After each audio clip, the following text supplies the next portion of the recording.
Welcome back to our channel. I'm your friend, a fellow traveler navigating the challenges of daily life while striving to cultivate compassion. Today's topic touches a raw nerve in many of us.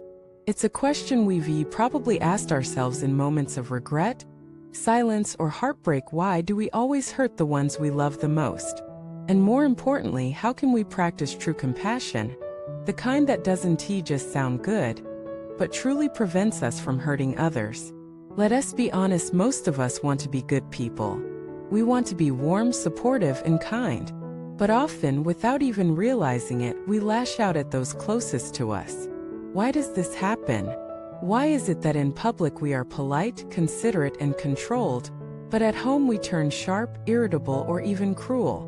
Why do the people we love end up being the ones we injure, whether with a careless word, an impatient look, or prolonged neglect?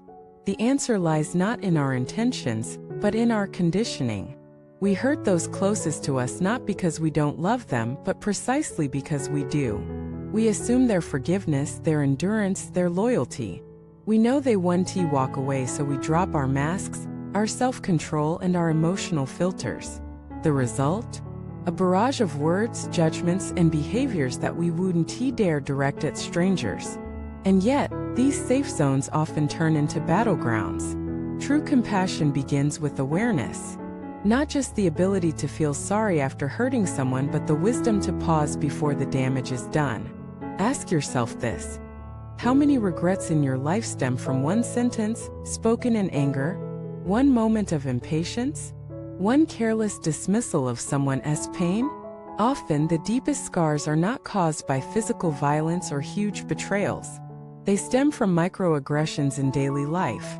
An eye roll, a sarcastic jab, an inattentive silence during someone's vulnerable moment.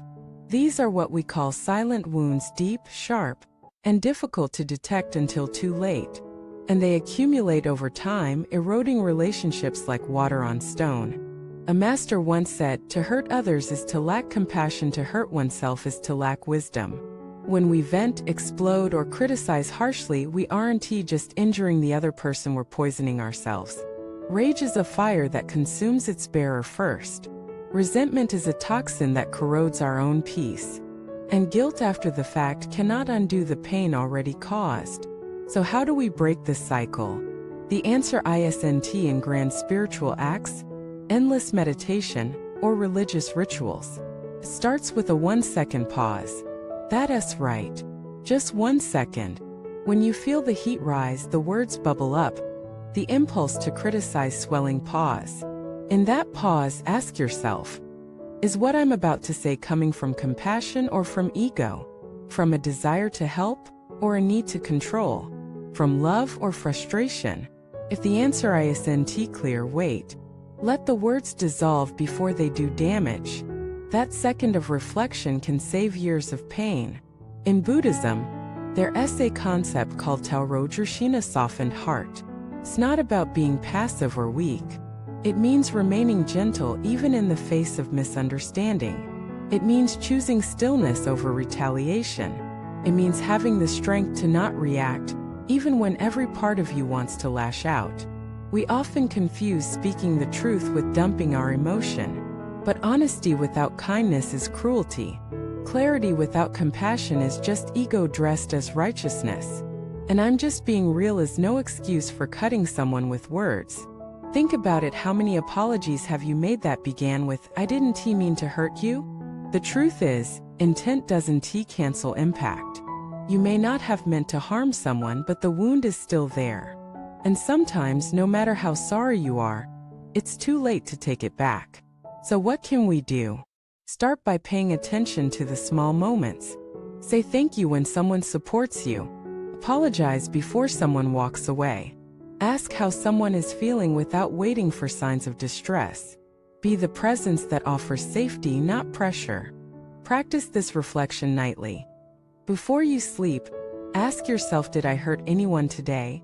Even unintentionally? Did I dismiss, mock, neglect, or scold someone in a way I now regret? Then follow it with another question: how can I do better tomorrow? You don't need to chant 1,000 mantras. You don't need to burn incense at the temple. Just commit to hurting one less person each day, including yourself. Because every time you choose compassion over conflict, patience over pride, silence over sarcasm, you are planting seeds. Seeds that blossom into safer spaces, more resilient relationships, and a more peaceful inner world. There is no perfect practice. You will still get angry. You will still say the wrong thing. But every effort counts. Every pause matters. And every act of restraint is a step toward awakening. So, dear friend, if you've hurt someone and you're drowning in guilt, don't wait for the right moment. Say it today. I'm sorry. That wasn't my intention. You may not undo the past, but you can begin the healing. And if you're someone who constantly gets hurt, don't suppress your pain. Communicate it. Set boundaries. Protect your heart. Let us all be a little softer, a little wiser, a little more aware. Because real compassion doesn't look like grand gestures. It looks like not saying that one thing you know will cut deep.